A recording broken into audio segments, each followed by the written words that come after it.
राम राम मंडळी. आज दिनांक आहे 12/12/2025. रात्रीचा 1 वाजला आहे आणि मी माझ्या शेतामध्ये आहे. सध्या शेकोटी पेटवली आहे आणि संपूर्ण जग रात्री झोपलेलं असताना शेतकरी मात्र आपल्या शेतामध्ये जागरण करत आहे. एवढी कडाक्याची थंडी पडली आहे. पारा 6 अंशाच्या खाली आला आहे आणि अशा थंडीमध्ये मोकळ्या वातावरणामध्ये ही बघा, ही बैलगाडी आहे आणि या बैलगाडीवर अशा पद्धतीनं ताडपत्रीचं झाकण केलेलं आहे आणि अशा 6 अंशाच्या वातावरणामध्ये आम्हाला ही रात्र काढावं लागते आहे. हे बघा, मस्त ठिकाणी झोपायला केलेलं आहे.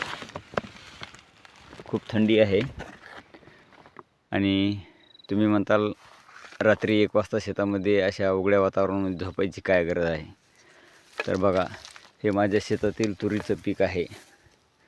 आपण जी तुरीची डाळ खातो तेच हे पीक आहे. हो, तर बघा, डुकरांना अशा पद्धतीने हे भुईसपाट हे पीक केलेले आहे. डुकरं तूर मोडून खात आहेत आणि रात्रभर जागरण केल्याशिवाय पर्याय नाही.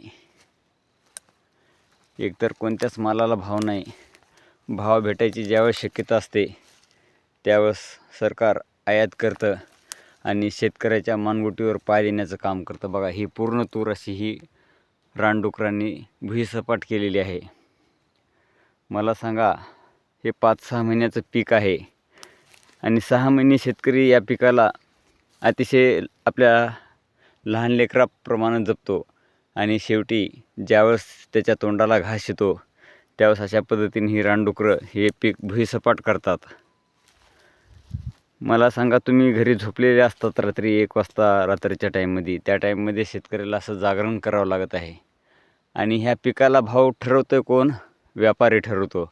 शेतकरी स्वतःच्या मालाचा भाव कधीच ठरवू शकत नाही. एवढी मेहनत करायची. बघा, हे पूर्ण पीक हे भुईसपाट झालेलं आहे. तुम्हाला कुठंही ढाळा एखादा उभा दिसणार नाही. बघा, हे उभं पीक असं आहे आणि हे झोपलेलं पीक असं आहे. डुकरांना आडवं करू करू हे पीक खाल्लेलं आहे.